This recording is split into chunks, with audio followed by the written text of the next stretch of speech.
नमस्कार। चिड़ी संगम में ही हैं हम। सेकंड पार्ट में महत्वपूर्ण चीज़ें दिखाने थी। तो ये जो स्थान है चिड़ी नदी के बिल्कुल तट पर ही है, पत्थरों के ऊपर ही विराजित है। यहाँ जो मंदिर आपको दिख रहे हैं, ये जो शिव जी का मंदिर है, हनुमान जी का मंदिर वहाँ पर आपको दिख रहा है। उसके बाद में तीसरा जो पार्ट आपको दिख रहा है वो माँ नर्मदा जी का मंदिर है। उसके इधर फिर बिल्कुल आप जाएंगे तो बाबा जी का धूना है। बाबा जी यहाँ पर 1930 या 1925 के लगभग में यहाँ आए थे। वे सबसे पहले माँ नर्मदा जी के तट पर रहे, काफ़ी समय रहे। वहाँ पर भी एक कहानी है बाबा जी को लेकर।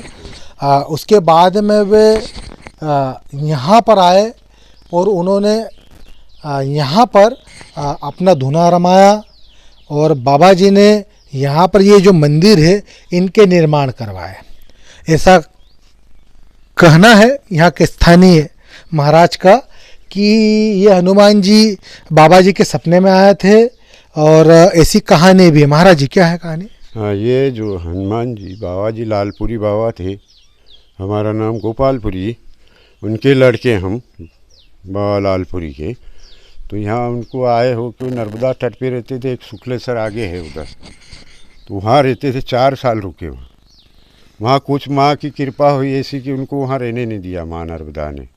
एक मुर्दा 1 महीना परेशान किया उनको, वो मुर्दा परेशान करने के बाद बाप जी यहाँ आए, यहाँ धुना उना चेतन किया, यहाँ रुके। फिर हनुमान जी ने दर्शन दिया, ये सपने में आए। तो हमेशा वो डोलडाल इधर जाते थे पश्चिम में, तो उनको बताया था पूरब में, तो जहाँ जगह बताई वो जगह यहाँ से अभी 2 किलोमीटर उधर नीचे है।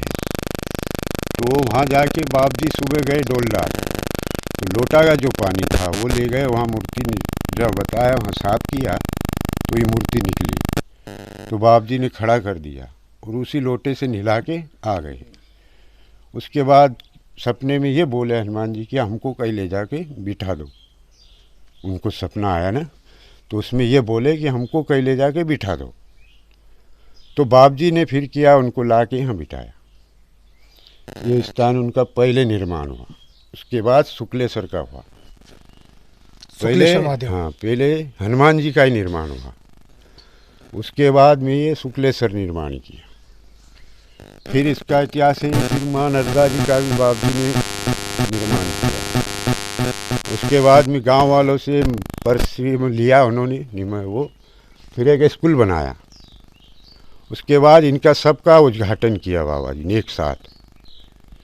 तो शिव भानु सोलंकी जी भी आए थे उस समय की बात, और मोतीलाल बोरा यहाँ आए, उन्होंने स्कूल में यहाँ उद्घाटन किया, उनको बुलाया, उनके हाथ से हुआ। फिर उनको बाबा जी ने दान किया स्कूल बना के। तो बाप जी को यहाँ जल प्राप्त मिला तो शिव मंदिर बना दिया, निर्माण हो गया। फिर वो गुरु शाखा भी बन गई उनकी, और वो राजस्थान के थे, है ना, जिनका आज स्थान है बाड़मेर जिला चोटन पहाड़ में बाप जी का गुरु स्थान। तो ये भी स्नान करने आए थे, तो यहीं बस गए। बाबा जी माँ नर्मदा के तट पर कितने महीने रहे? 4 साल रुके। 4 साल? हाँ, 4 साल परिश्रम किया वहाँ, क्यों जल सिर से लाना था, कंधे पे मटका लाते थे हमेशा।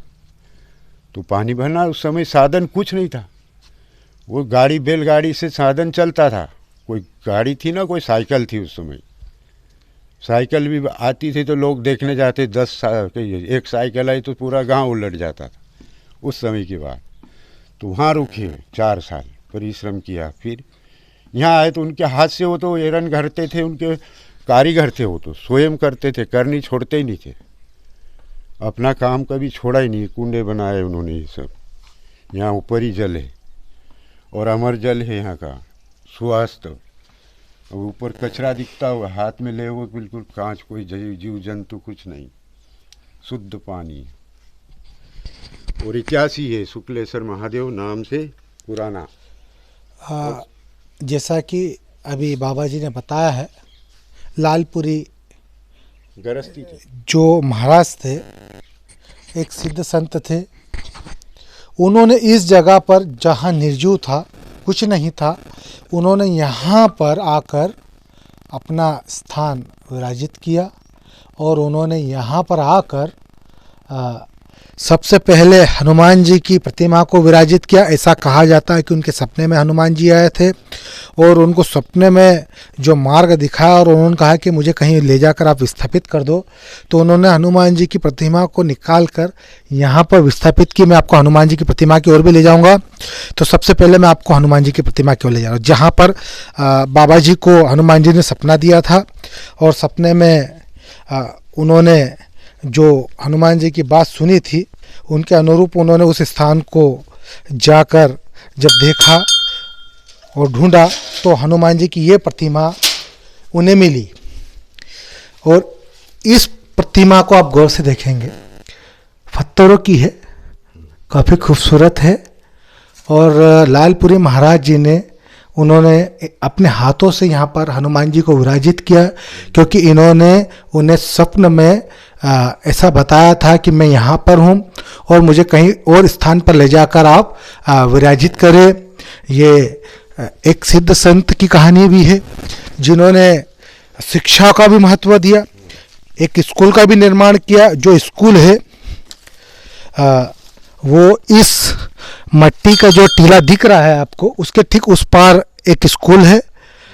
काफ़ी राजनीतिक लोग, हस्तियाँ भी आई थी जिनके माध्यम से स्कूलों का उद्घाटन भी हुआ था। और अब हम महाराज जी के द्वारा नवनिर्माणित जो मंदिर दूसरा है वो माँ नर्मदा जी का है, विराजित किया हुआ। ये सब पत्थर का बना हुआ है, ये पूरा पत्थर का मंदिर है और आप बिल्कुल संगमरमर की मूर्ति है माँ नर्मदा जी की। थोड़ा नज़दीक से दिखाएं। ये लालपुरी महाराज जी द्वारा स्थापित किए हुए मंदिर है और माता जी की मूर्ति है।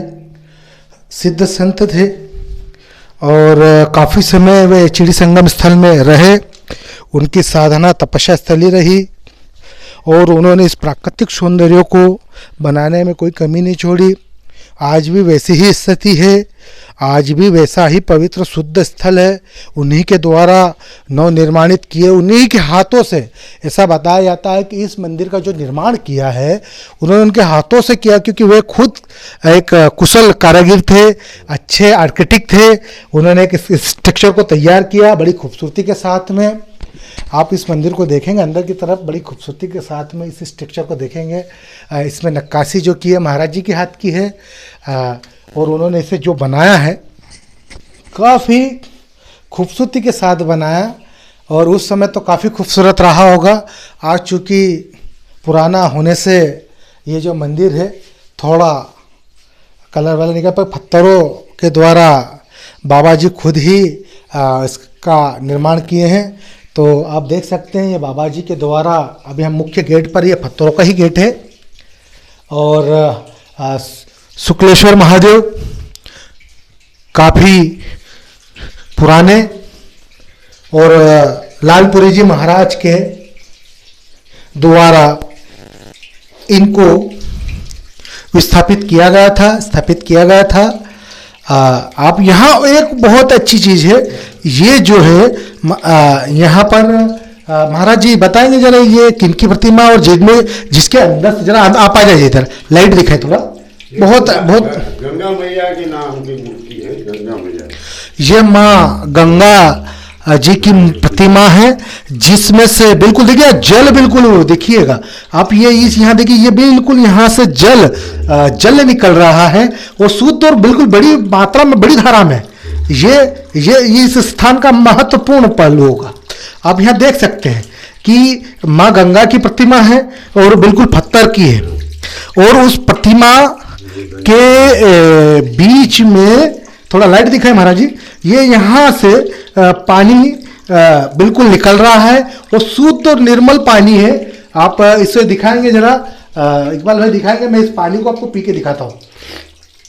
काफ़ी मीठा पानी और मधुर पानी है और बहुत आनंदमय, बिल्कुल एक विचित्र और आश्चर्यजनक। इससे अंदाजा आप लगा सकते हैं कि लालपुरी महाराज जी किस स्तर के आर्किटेक्ट रहे होंगे, इंजीनियर रहे होंगे, क्योंकि इस तरह की नक्काशी और इस तरह की अदाकारिता बिल्कुल आप आम आदमी के पहुंच से तो परे है।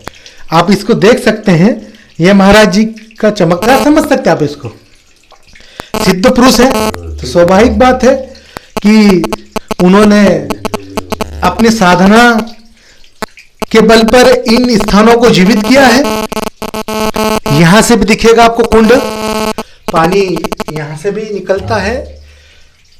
ये स्थान काफी सिद्ध स्थान है और माँ गंगा की प्रतिमा पत्थर की है, जिसके अंदर से पानी निकल रहा है और बड़ी मात्रा में निकल रहा है। लालपुरी जी महाराज के द्वारा इस मंदिर को बनाया गया था और उन्होंने इस स्थान पर आकर इस स्थान को एक मुख्य रूप से एक पहचान दी। तो आप समझ सकते हैं कि इस स्थान को आप यहाँ की जो खूबसूरती है, साथ में अध्यात्म की खूबसूरती है, शांति, एक प्रकार की अनुभूति इन स्थानों पर आपको देखने को मिलेगी।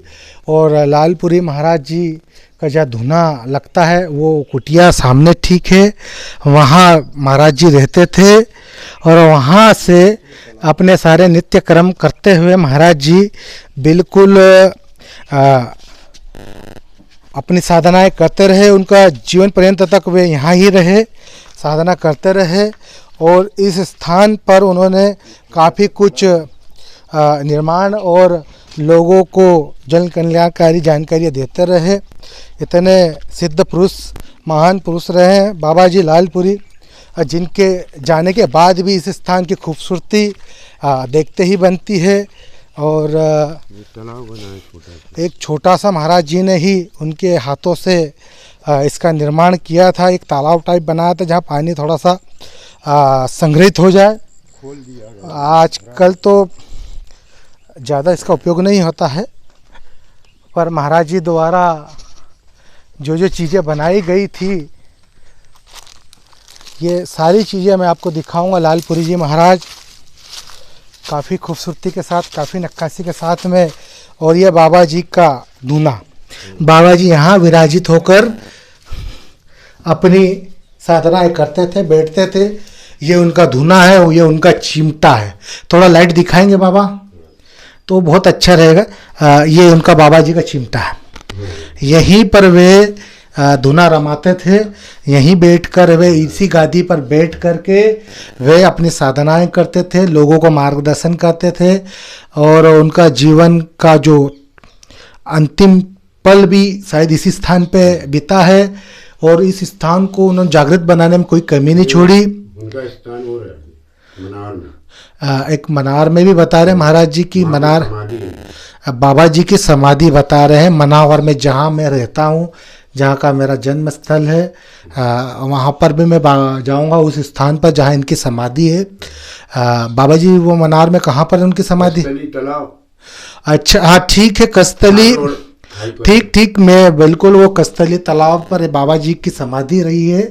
तो स्वाभाविक है तीसरे ब्लॉक में हम वहाँ का ब्लॉग बनाएंगे और बाबा जी के बारे में जो ये आज की जो डिटेल है इसको और उस पहलू को आपके सामने बिल्कुल लाएंगे। आप इस मेरे वीडियो को लाइक कीजिए, कमेंट्स कीजिए, शेयर कीजिए और सब्सक्राइब कीजिए, ताकि ऐसी चीज़ों को, ऐसी आध्यात्मिक जगत के अंदर ऐसी हस्तियों को हम आपके सामने ला सके। ऐसे अध्यात्म और समाज सुधारक भी थे बाबा, ये समझ लीजिए आप। शिक्षा के प्रति बड़े जागरूक थे। लोक कल्याण के लिए संत होता है तो लोक कल्याण की जितनी भी योजना है वो उन्होंने लोगों के लिए ही की। और संत अपने लिए कुछ नहीं रखता, ये जन कल्याण के लिए ही होता है। तो लाइक कीजिए, कमेंट्स कीजिए, शेयर कीजिए, सब्सक्राइब कीजिए। जय हिंद, जय भारत।